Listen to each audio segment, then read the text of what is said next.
Pronto. Então, gente, boa noite a todos vocês. Meu nome é Kelly, eu sou a coordenadora do Gaia, professora de Física da PUC Minas, e eu vou falar um pouquinho para vocês sobre o Gaia, sobre o que o Gaia tem feito, para então depois a gente iniciar o Beabá da Astronomia de hoje. Então, esse grupo, ele existe desde 2005 e o propósito do nosso grupo é disseminar o conhecimento, né? É de promover uma integração entre a universidade e a comunidade. A gente atua em pesquisa, divulgação científica, dentro da PUC Minas. Bom, nós temos, né, as quintas cósmicas que antes aconteciam no museu, né? E a gente torce para que retorne para lá o quanto antes, né? Assim que é autorizado, se os beabás puderem acontecer lá, será bem legal. E no beabá, ó, as quintas cósmicas, né? E nas quintas cósmicas a gente tem o café astronômico, o beabá da astronomia, o Gaia Convida, e após cada um desses eventos, a gente faz uma observação noturna. Aliás, né? A gente fazia, que isso aqui é o que acontecia no presencial. Bom, ainda no presencial, a gente tinha o planetário, que ficava no museu, né? Com sua sede no museu, com sessões que aconteciam de tempos em tempos, né? E inclusive aos finais de semana e feriados, e também algumas oficinas, como a oficina do foguete, a oficina do sistema solar, de estação do ano. E, além disso, a gente também fazia o Astronomia na Escola e o Caravana Astronômica. Então, agora na pandemia, a gente está se reinventando e trazendo algumas novidades, né? Nós temos o Gaia Astrocast, que está no seu 10º episódio, o 11º está saindo aí, já deve estar no forninho, em breve, o 11º episódio. E a gente traz agora também nas nossas redes sociais várias divulgações. Então lá aparece o Gaia Indica, Céu da Semana, Quem Sou Eu, Curiosidade, algumas notícias. Então vocês conseguem acompanhar através do Instagram e do Facebook. Fizemos algumas lives no semestre passado, né, e a gente acabou alterando um pouquinho essa ideia da live e a gente deu continuidade na Quinta Cósmica com a ideia que surgiu, né? Então a gente falou da Lua, do Sol, Mercúrio, Vênus, e aí nós trouxemos agora para o nosso café astronômico a Terra, que foi o último café astronômico que nós tivemos. Então, né, como eu falei para vocês, o café astronômico ele traz essa interação aí, que agora a gente está dando continuidade aos planetas do sistema solar. Fizemos já 2 semanas cósmicas e teremos, né, mais uma semana cósmica esse semestre também. A gente ainda não sabe a data, mas assim que soubermos, iremos divulgar. Então, eu desejo que vocês sejam bem-vindos, que vocês aproveitem muito o Beabá da Astronomia de hoje com a Fernanda, que é ex-aluna do curso de Física, entrou no Gaia há algum tempo e, após formar, ela nos deu a honra de continuar participando do grupo. Então, seja bem-vinda, Fernanda, com você a fala. De imediato, né, de antemão, já agradeço a todos vocês pela participação. Oi, pessoal. Oi, Kelly. Obrigada pela introdução. Como a Kelly já falou, meu nome é Fernanda, formei em Física agora há pouco na PUC, mas ainda estou no grupo, porque amo muito esse grupo. E durante a palestra, eu só queria dizer que eu vou ficar com a câmera desligada, né, para evitar lag, qualquer coisa da internet que adora zoar com a nossa cara. E aí, se vocês tiverem alguma pergunta, alguma coisa durante a palestra, vocês podem deixar no chat, que aí no final a gente resolve, tá? Provavelmente eu devo fazer algumas perguntas durante a palestra, e aí vocês podem responder no chat também, não tem problema. Eu não mordo, tá bom? E é isso, eu vou compartilhar a minha tela com vocês e eu vou querer que vocês me digam se vocês estão vendo ou não, tá? Espera aí que eu vou agilizar aqui o compartilhamento. Tá todo mundo me ouvindo tranquilamente? Sim, amiga. Tá dando para ouvir bem. Ótimo. E a gente tá vendo sua tela também. Sucesso. É assim que eu gosto. Vou ficar sem ver o chat, tá? Então, na hora que eu fizer uma pergunta, eu volto no chat. Qualquer coisa. Só me dá um toque aí, o pessoal do Gaia. Deixa eu começar a apresentar aqui. Beleza. Bom, o tema da palestra de hoje é do que nós somos feitos. Por isso que eu botei uma criancinha aleatória aqui para representar a gente. E falando em nós, já vou começar definindo o que eu estou chamando de nós, tá? Quando eu falo do que nós somos feitos, eu estou me referindo a não só os seres humanos, como outros seres vivos também, que habitam o planeta Terra. Bom, nós, os seres humanos e os demais seres vivos, tipo seu cachorro, seu gato, sua plantinha aí na sua casa, bom, nós somos feitos de células. E essas células, juntamente com as moléculas e as macromoléculas, formam o nosso corpo. Nós somos compostos dessas coisas. Só que, assim, essas coisinhas que formam a gente também têm os seus tijolinhos, ok? Essas coisas são formadas de átomos. Então, só dando uma pincelada aqui, uma revisão rápida, que os átomos eles vão ter o seu núcleo composto de prótons e nêutrons e os elétrons que estão em torno do núcleo, tá? Para essa palestra, eu vou tratar tudo que tem dentro do átomo como as menores coisas que existem. Tem coisa menor do que próton e nêutron? Tem, mas eu não vou falar disso na palestra de hoje. É pano para manga para outro assunto, para outro dia, tá? Hoje a gente vai parar ali no próton, nêutron e elétron. Só deixar isso aqui.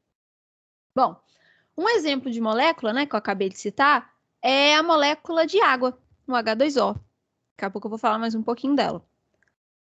Um exemplo de macromolécula é o nosso DNA. Para fazer, tipo, uma molécula, você precisa de 2 átomos, né, ou mais. Um exemplo disso, H2O, são 3 átomos. Então, já uma macromolécula é uma quantidade muito maior de átomos, como vocês vão ver daqui a pouco. Tá, eu falei que tudo que tem na gente é feito de átomos. Aí você pode se perguntar, beleza, mas quais átomos exatamente, assim? Vamos começar pela molécula de água. Aqui embaixo, tá, gente? Essa coisinha meio marrom é a nossa bolsinha de elementos, por assim dizer. Então, os elementos que forem importantes, eu vou colocando aqui embaixo, para a gente não esquecer. Vamos lá. Tem aqui a nossa molécula de água, que é mais de 70% do corpo humano é feito de água. Então, assim, importante começar falando da água, né? Bom, a água ela é feita de hidrogênio e oxigênio, tá? São 2 elementos muito importantes. 2 de hidrogênio, 1 oxigênio. Como eles são importantes, já vou deixar eles aqui na nossa bolsinha de elementos. Seguindo, eu falei para vocês, né, sobre o DNA, que ele é importante, que ele tem mais de 2 átomos envolvidos nessa bagunça toda. Se eu for listar mesmo os átomos que compõem o nosso DNA, são esses aqui. Tem o nitrogênio, tem o hidrogênio, tem o carbono, tem o oxigênio e tem o fósforo. Então, ó, hidrogênio e oxigênio eu já tinha colocado na bolsinha de elementos. Vou botar o resto agora. Tá ali no DNA. Beleza. Agora que a gente já tem esses aí, das moléculas de água, da macromolécula do DNA e tal, eu ainda posso acrescentar nessa bolsinha aqui mais alguns elementos que são chaves para construir estruturas muito complexas. Com estrutura complexa, eu estou me referindo a gente mesmo, tá? Nós somos uma estrutura bem complexa. As partes que compõem o nosso corpo, o DNA é uma estrutura complexa, nossas proteínas, enfim, etc, tá? E aí você pode brincar e chamar isso de princípio do Lego. Isso eu ouvi numa palestra de um professor lá do INPE, que ele chamou isso de princípio do Lego, achei legal, trouxe para cá. Porque com coisas muito simples, né? Você cria estruturas extremamente complexas. Então tá aqui. Com essa quantidadezinha pequena de coisa aqui, ó, Você cria muita coisa complexa. Muita. Proteína, DNA e etc. Por aí vai. Tá? Por aí vai. Bom, aí você pode estar se perguntando também, né? Porque eu estava falando aqui de DNA, de coisa viva, de... Mas e as coisas que não são vivas? Tipo assim, sei lá, seu telefone ou seu computador. Vou pegar o exemplo de um telefone. Bom, o telefone ele também é feito de átomos. E o melhor ainda, além de também ser feito de átomo, ele tem átomos em comum com você. Então, assim, o telefone que às vezes você está usando para me assistir aqui nessa palestra, também tem vários componentes que estão presentes dentro do seu corpo. Eu até listei foi ótimo.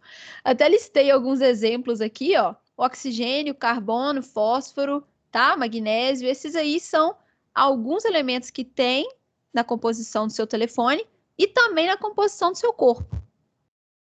Então, tá vendo? Átomos em comum. Então, até agora a gente sabe que tudo que é vivo e não vivo aqui na Terra é composto de átomos. E que, inclusive, como eu acabei de mostrar, temos átomos em comum. Então, você tem átomos em comum com o seu cachorro, com o seu telefone, com a sua planta, com uma pedra, com a sua TV, com o seu relógio, com as suas amigas ou seus amigos, tá? Todo mundo aí tem um monte de átomos em comum. Mas aí você para, não, mas isso aqui tá tudo na Terra. Legal, legal, beleza. Aí você pode se perguntar, mas e fora da Terra? Fora da Terra, por acaso a gente encontra esses mesmos átomos e ainda moléculas? Aí aqui entra um negócio interessante. Há um tempinho atrás, o pessoal achava que passou da Lua, tudo que estava depois da Lua era feito de um elemento completamente diferente, que não tinha nada a ver com a gente, uma coisa super etérea, nada a ver com coisa terrestre. E aí eu quero que vocês me respondam no chat. Vocês acham que eles estavam errados? Pode mandar, agora eu vou olhar o chat.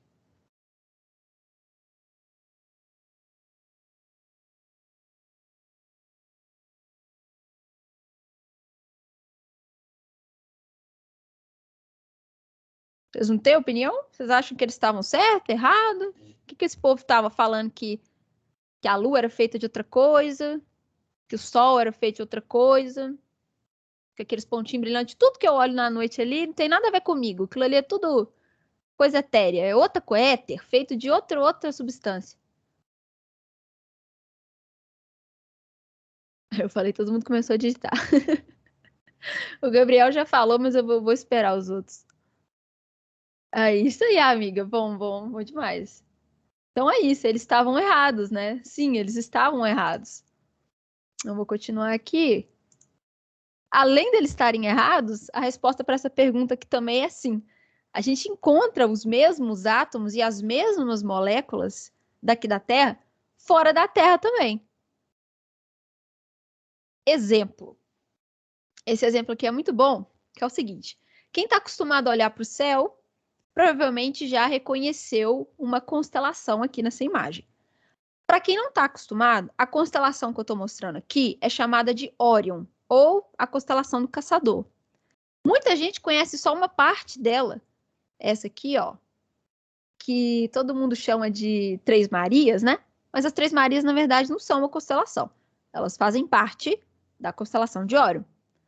Então, ó, se você está acostumado a ver Órion, ou às vezes só as Três Marias, já está ajudando, já ajuda para você chegar onde eu vou te mostrar agora. Tá aqui as Três Marias. Se você descer um tiquinho, você vai ver que tem uma espécie de borrão aqui e tal. Se você tiver um telescópio e quiser, né, se aventurar, ver o que tem ali, você vai achar a nebulosa de Órion. Para quem não sabe o que é uma nebulosa, nebulosa é uma estrutura gigantesca, tá? Uma enorme nuvem de gás e poeira pairando pelo espaço. E essa nuvem, ela é interessante por quê? Porque ela pode ser um berçário de estrelas. Nem toda nebulosa é um berçário de estrelas. Mas essa aqui que eu estou mostrando para vocês, a nebulosa de Órion é um berçário de estrelas. Significa que tem estrelas sendo formadas ali. E, além de estrelas, tem também moléculas de água, que continuam se formando ali até hoje. Então, na próxima vez que você olhar para o céu, seja para as Três Marias, para a constelação de Órion, ou até mesmo com um telescópio e olhar para Órion, né? Olhar para a nebulosa de Órion, no caso, talvez você goste de saber que esse negócio é tão vasto, mas tão vasto, que todo dia cria uma quantidade de água suficiente para encher os oceanos da Terra 60 vezes, tá? Só para vocês terem uma ideia de quanto de água que esse negócio produz. E quão grande ela é, né? Porque a gente pensa, ah, não, pequenininho, esses pontinhos aqui, tudo pequenininho. Pequenininho. O negócio é absurdo.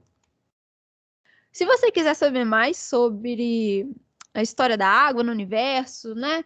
Onde mais que pode ter água, no nosso sistema solar, fora dele, tem um episódio do Gaia Astrocast falando só disso. Por isso que eu não vou render muito aqui sobre a água, tá? Então, quem quiser saber mais, o episódio 9 fala exatamente sobre isso. Vou só beber um gole d'água aqui. Falando em água, né? Beber água. Pessoas hidratadas. Exemplo 2. O nosso Sol. O que a gente encontra no nosso Sol?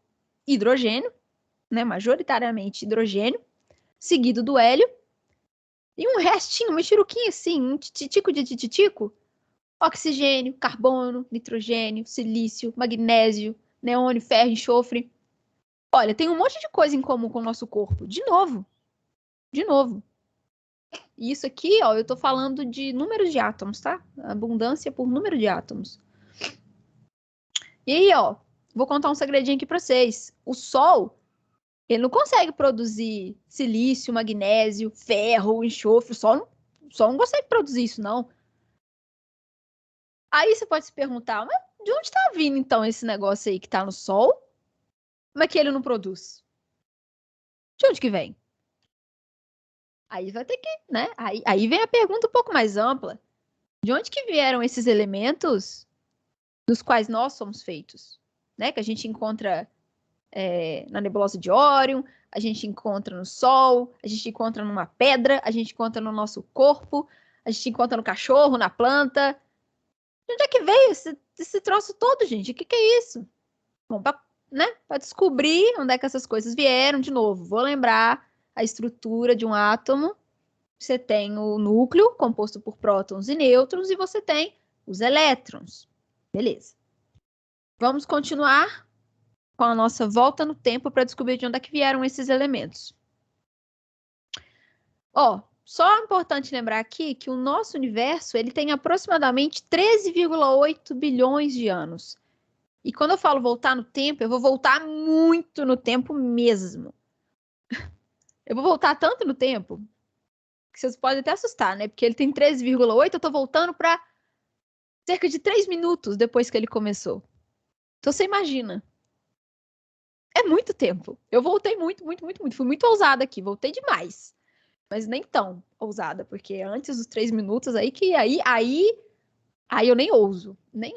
Mas assim, cerca de 3 minutos depois do início do universo, a temperatura já era boa o suficiente para os nêutrons e os prótons conseguirem se juntar. Lembra que eu falei que o núcleo de um átomo é composto por nêutrons e prótons? Então, eles precisavam se juntar para formar, né, um elemento químico. E aí que começa o processo que a gente chama de nucleossíntese primordial. O nome já fala tudo. Primordial, porque né, é a primeira de todas, e nucleossíntese, porque você está sintetizando um núcleo. Você está, né? Primeiro núcleo que aparece ali. E aí, quem é que veio?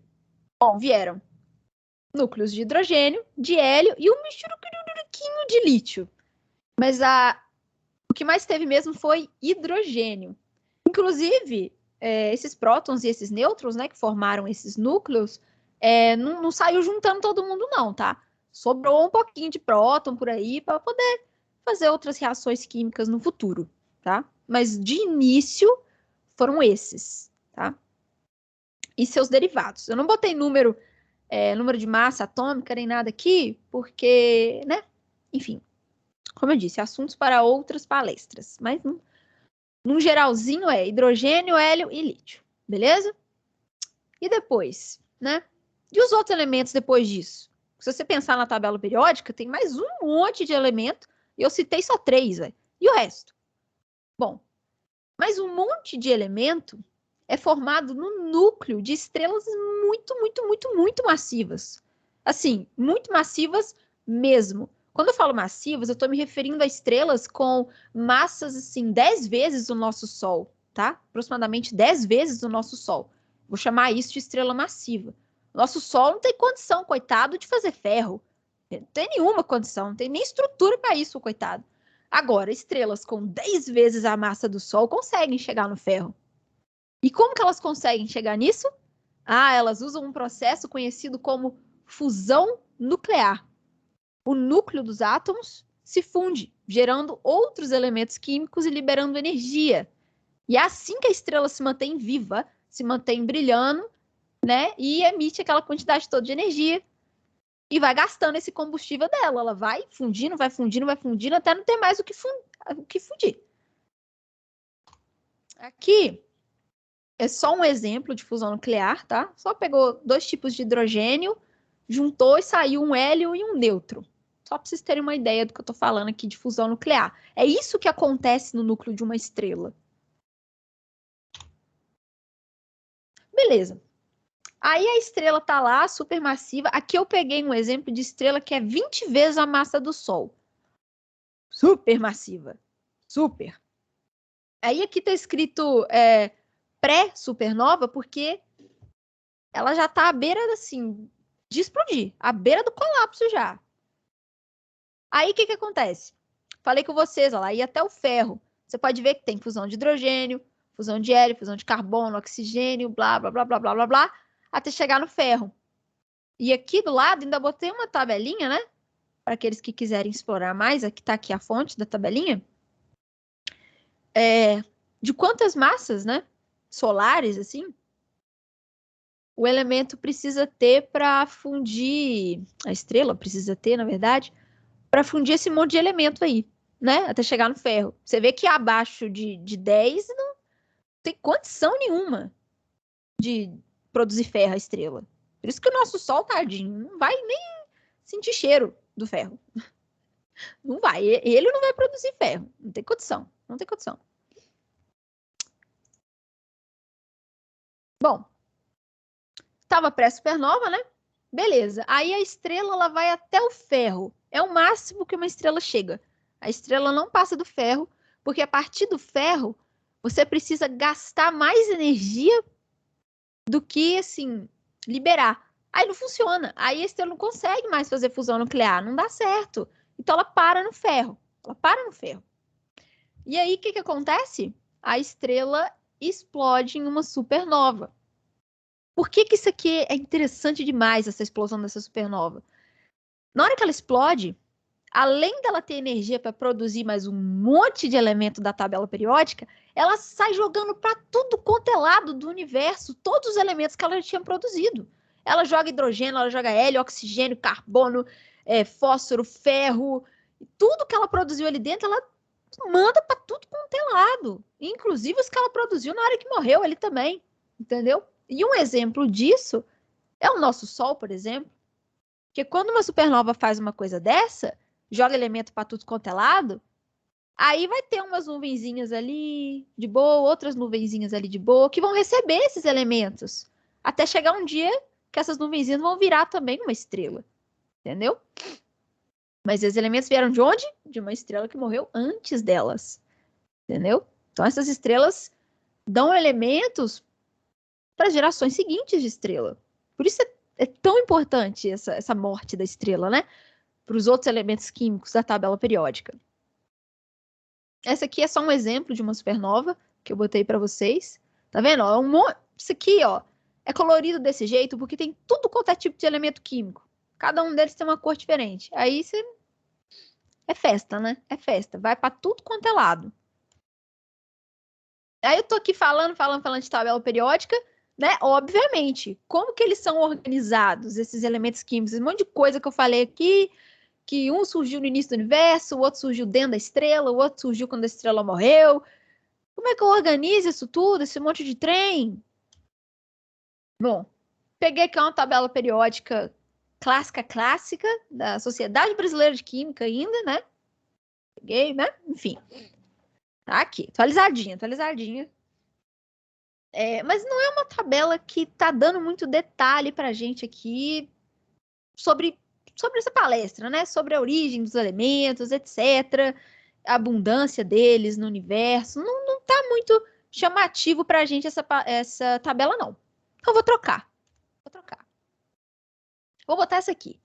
Essa aqui ainda não é a tabela que eu quero mostrar para vocês, mas ela é interessante porque ela mostra a origem de alguns elementos, né?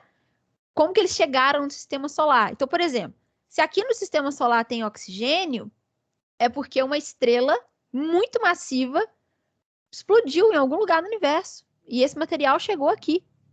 Entende? Aqui tá escrito, ó. Tá vendo? Explosão de estrelas massivas. Igual eu falei para vocês lá atrás. A estrela, ela sai fazendo fusão nuclear, e aí vai. Hidrogênio, hélio e tarananá, carbono, oxigênio e tal. E na hora que ela morre, isso aí vai para tudo quanto é lado. Espalha mesmo no universo, espalha.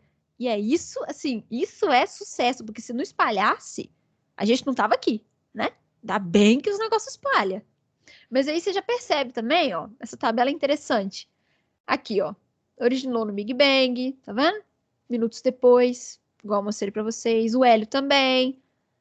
O hélio também é gerado no núcleo de estrelas, mas grande parte foi gerado no início do universo, junto com depois do hidrogênio. Aqui, lembra que eu falei que tinha um tiquinho de lítio também? Aqui, tracinho azul aqui, ó. Que também teve um tiquinho lá no início. E assim por diante, ó. Por exemplo, o ouro. O ouro, ele tá mais laranjinho aqui. Então, você pensa comigo assim, você tem ouro no seu computador. Dentro dos componentes eletrônicos do seu computador tem ouro, né? No seu celular, provavelmente também. Aí você pensa, o seu computador só tá funcionando agora porque em algum momento estrelas de nêutrons se fundiram e conseguiram energia suficiente para produzir ouro. E depois chegou aqui esse ouro. Já pensou nisso? Eu aposto que não. Eu não tinha pensado antes. Achei interessante isso aqui. Por isso que eu trouxe. Bom, essa é a tabela que eu queria chegar. A tabela mais simples, mas é a tabela mais importante aqui para o quesito de astronomia. Essa tabela é muito importante porque ela fala da abundância dos elementos no universo. Então, ó, vou botar a porcentagem aqui. 75% do universo é hidrogênio. 24% é hélio. E o resto, 1%, e nem 1%, na verdade, que aquele 24 ali tá mais para 24, alguma coisa, ou seja, menos de 1%, são esses outros elementos. Todos os outros elementos da tabela periódica. Todos. Aqui, nessa tabela periódica dos astrônomos, tem destaque para alguns elementos, né, mais abundantes, depois do hidrogênio e do hélio, mas tem outros que nem aparecem aqui. Nem aparece. Por exemplo, o fósforo. O fósforo nem aparece aqui. Gente, a gente precisa de fósforo, o nosso DNA tem fósforo. E não aparece aqui. Só para vocês terem uma ideia de como é interessante essa tabela, a perspectiva que ela traz para a gente do quanto que tem desses elementos no universo. Aqui eu circulei, né, o carbono, o nitrogênio e o oxigênio, porque praticamente a química orgânica toda, né? Então é muito importante para a gente também. Elementos importantes para a vida. O ferro também, por exemplo, né? Ferro associado à hemoglobina. Pô, tem ferro no seu sangue. Muita gente tem deficiência de ferro, né? Então, importante. O silício, o Si ali bem pequenininho, ó, aqui, discreto. O silício é muito importante na formação de rocha. Se você parar para pensar, a Terra é um planeta rochoso.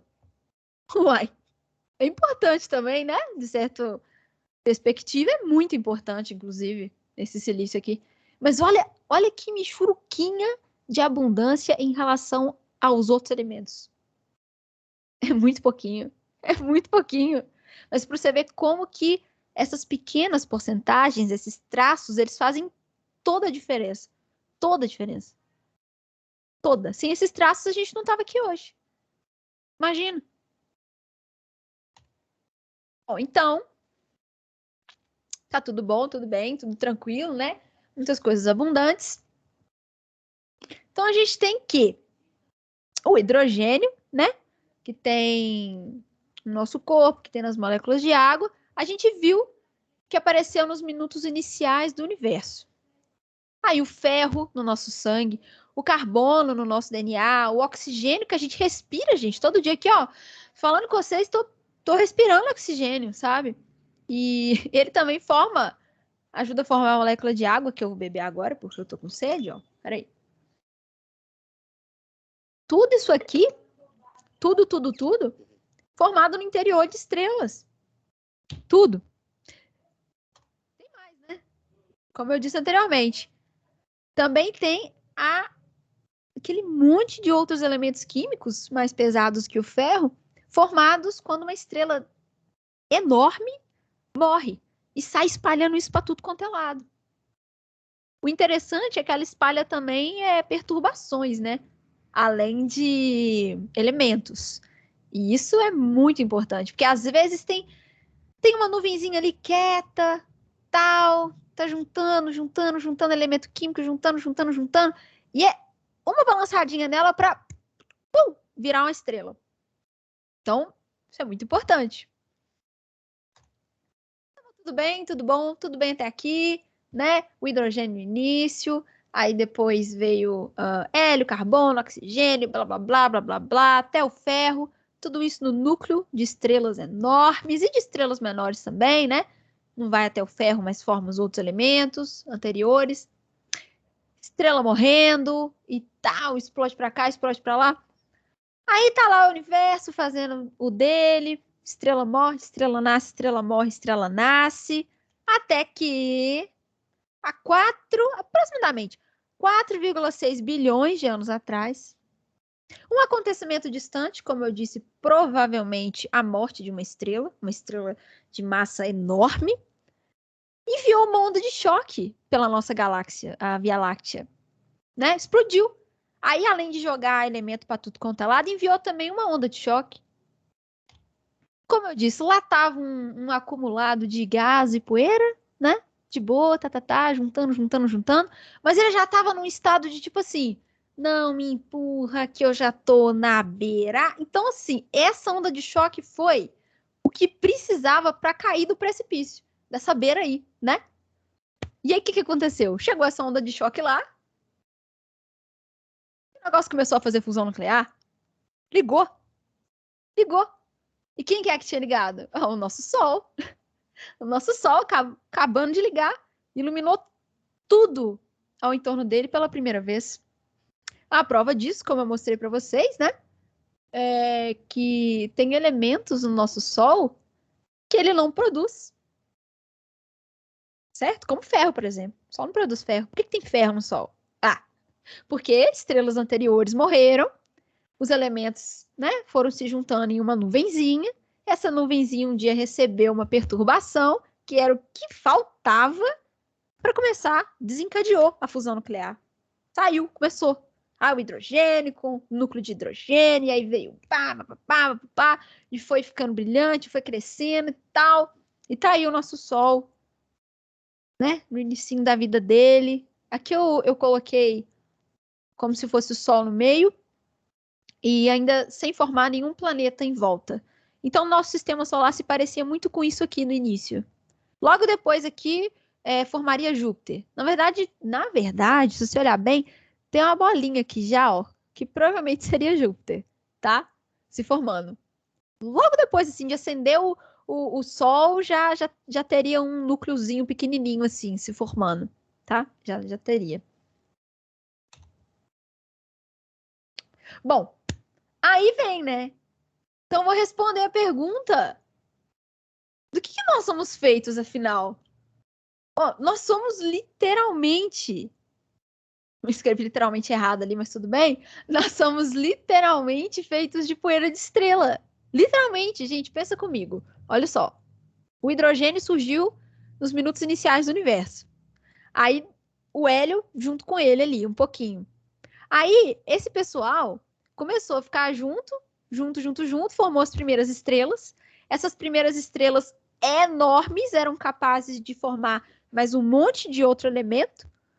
E aí essas estrelas morrem, espalham esses elementos para o universo inteiro, criando outras nuvens, várias nuvens pelo universo, que de novo vão colapsar, vão formar outras estrelas que vão explodir e vão espalhar mais coisa pelo universo todo. E vai continuando, uma coisa quase que uma reação em cadeia, sabe? Até acabar o combustível do universo. E vai, e vai, e vai, e vai. Então, assim, quando, por exemplo, para as pessoas que conhecem, né, o astrônomo Carl Sagan virou e falou assim que a gente é feito de poeira de estrela, ele não tava brincando, gente. É literalmente, a gente é poeira de estrela. Se tem oxigênio dentro de você, é porque uma estrela explodiu lá no Cafundó do Judas, ela explodiu, chegou aqui, entendeu?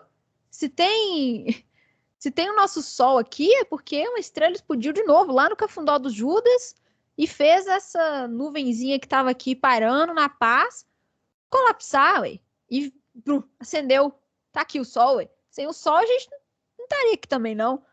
Se tem ferro aí no seu sangue, é porque uma estrela muito grande morreu. Mas viveu também, mas morreu. E assim por diante. Então, assim, tem uma frase do Carl que eu quero encerrar com ela, que é muito boa, que ele diz assim: nós somos uma maneira do cosmos conhecer a si mesmo. Não tem outra coisa a se dizer, sabe? Não tem conexão maior do que essa, não. A gente é feito de tudo que está ao nosso redor. Tudo. Você é feito da mesma coisa que o seu cachorro, do que uma pedra, do que a terra, do que a lua, do que o sol, do que qualquer estrela que você olhar para o céu. Agora, se você abrir sua janela ali agora e olhar para o céu, você vai ver que tem um monte de estrela ali com as mesmas coisas que tem correndo no seu sangue. Tá fazendo o ferro que tá correndo no seu sangue, tá lá fazendo agora. E aí, se você olhar também para uma nebulosa, você pensa, ai, meu corpo tem muita água. Ah, mas tem uma nebulosa ali, ó, longe de você, que tem água para encher a Terra 60 vezes, meu filho. Então, assim, não só os elementos, como muitas moléculas que a gente precisa, né, para ter a vida complexa como a gente conhece, tá cheio aí pelo universo, cheio. E tem gente estudando isso todo dia, o tempo todo, caçando moléculas mais complexas, as coisas assim, sabe? Literalmente, gente, nós somos uma maneira mesmo do cosmos conhecer a si mesmo. Porque a gente é feito da mesma coisa que ele. Mesma coisa. Mesma coisa. Então, amanhã, quando você olhar para o sol, não olhe para o sol, gente, assim, foi uma coisa metafórica. Não olhe para o sol, senão você vai ficar cego. Metaforicamente, quando você pensar no sol, né, olhar para o sol por um reflexo, uma coisa que seja assim, muito rápido, você pode parar e pensar, nossa, tudo que tem no sol tem dentro do meu corpo. E só tem dentro do meu corpo no sol porque outras estrelas morreram antes de eu estar aqui. E desde o início do universo está isso aí. Esse ciclo. Poxa, tá vendo? Se isso não é uma forma de conhecer o cosmos e nos conhecer, eu não sei o que é. Eu só posso concordar com o Carl mesmo.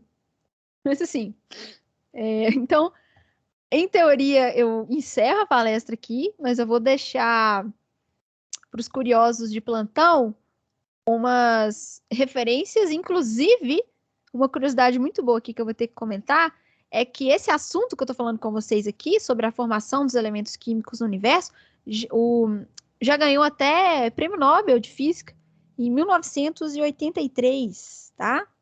Se vocês quiserem também, vocês podem ler o documento lá do prêmio Nobel, que fala um pouco sobre isso. Também coloquei aqui para os curiosos de plantão esse livro sobre astrobiologia, que é muito bom, fala também sobre formação de elemento e tal. E uma matéria da revista da USP, que é muito legal também, que fala sobre essa nucleossíntese aí dos elementos. E aí é uma coisa mais hardcore, mais pesada. E também uma apostila muito boa que tem na internet. Tudo isso aqui é de graça, tá, gente? Nada disso aqui eu paguei. Isso aqui tudo você pega PDF na internet, também não precisa piratear nada, é tudo assim, free. E a introdução à astronomia e astrofísica, que é uma apostila do INPE muito boa também. Fala sobre estrela, sobre formação de elemento e tudo. Então, quem quiser ir mais fundo nesse assunto, né? Que hoje eu trouxe mais uma pincelada, um incômodo, né? Para vocês procurarem, tá aí. Tá aí o material. E se vocês quiserem também depois, só me chamar, que eu mando as fontes que eu usei para fazer essa palestra. E é isso. Eu vou deixar essa aqui, porque vai que alguém quer tirar print, né? Eu não sei. E tá. Vou deixar aí. Nossa, Deus, tem um monte de coisa aqui. É isso, gente. Obrigada, viu? Eu vou dar uma lida no chat. Deixa eu beber meu H2O aqui, só um minuto, porque tá complicado.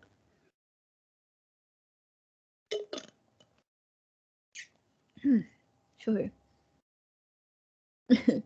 Pausa aí, deixa eu ver. A Kelly já ajudou ali.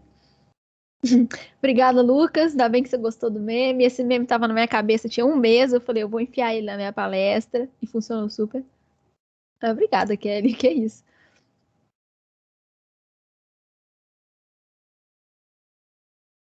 Pois é, Rafael tem toda a razão, né? Mesmo isso, mesmo, tipo, a gente sabendo que todo mundo é feito literalmente da mesma coisa, né?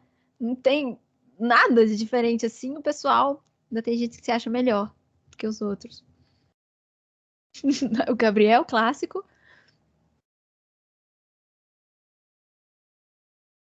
Ah, que bom, Ivan, que você gostou. Fico feliz. Ah, obrigada, Isadora. Valeu, valeu, valeu. Obrigada, Thales. Pode fazer pergunta, Gabriel.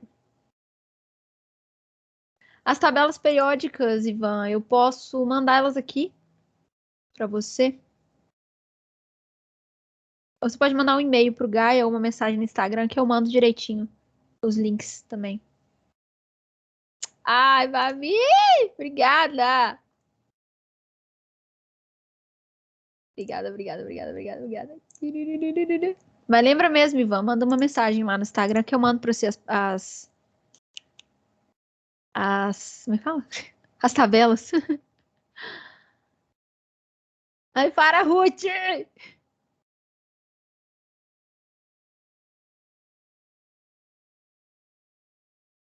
Não. O Insta do Gaia. É gaia.astronomia, Ivan.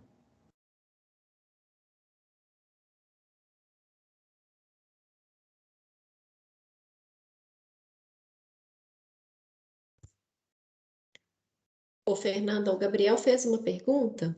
De onde surgiu o ato primordial? Toda a matéria do universo. Ela sempre existiu ou alguma perturbação colocou a matéria? Isso aí é um mistério. Por isso que eu falei pra você que na hora que eu tava tratando lá da nucleossíntese primordial, que eu parei ali nos 3 minutos, porque antes dos 3 minutos a coisa fica muito louca. E para dizer a verdade, muito imprecisa. Até nos livros que eu li, né, nesses que eu tô mostrando aqui para vocês, e em outros, o pessoal mesmo que escreve fala que antes disso é uma coisa muito assim, muito. Não dá muito para pisar, sabe? Tá complicado ainda. Tá complicado. Então é melhor a gente ficar no é complicado do que sair falando um monte de coisa, porque a gente de fato não tem certeza. Não tem certeza. Então, né, tem toda uma discussão em torno disso, tem toda uma discussão de, por que que tem mais matéria do que antimatéria? Porque, né, por quê? Não temos ideia. É um mistério, entendeu? Se quiser fazer aí um mestrado na área, um doutorado, vai lá, porque precisamos saber, mas não sabemos ainda, é um mistério, tá? Mas assim, é uma pergunta interessante, é uma pergunta que eu já me fiz também, mas que é um mistério. Infelizmente, por enquanto, é um mistério. Inclusive, fui falar dos 3 minutos, um negócio interessante é que tem um livro do cara, como é que é o nome do cara? Acho que é Gamel, o segundo nome dele. O livro é. O título do livro é Os 3 Primeiros Minutos do Universo. Tem um livro falando só dos 3 primeiros minutos do universo. Você tem ideia da loucura que é? Só assim, tá? Só média, assim, só pra você ter uma ideia mesmo. Algumas coisas daquele livro já foram, tipo, analisadas e tal, atualizadas, mas é bom dar uma olhada naquele livro, porque é curioso, né? É curioso saber essa evolução. Esse cara que escreveu esse livro é muito importante também, ele é contribuidor da teoria do Big Bang também. Esse Gamow. Acho que é George Gamow, se não me engano o nome dele.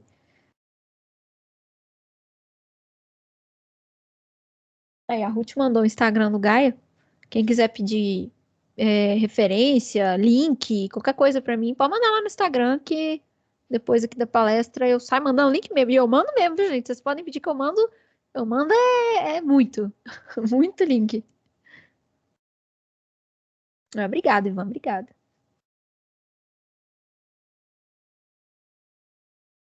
Gabriel, eu respondi sua pergunta?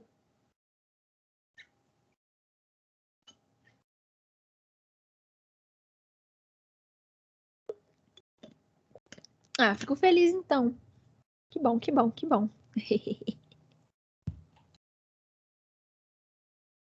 Bom, então eu acho que como não tem mais perguntas, a Ai, deixa gente eu mostrar minha pode, carita aqui de cansaço.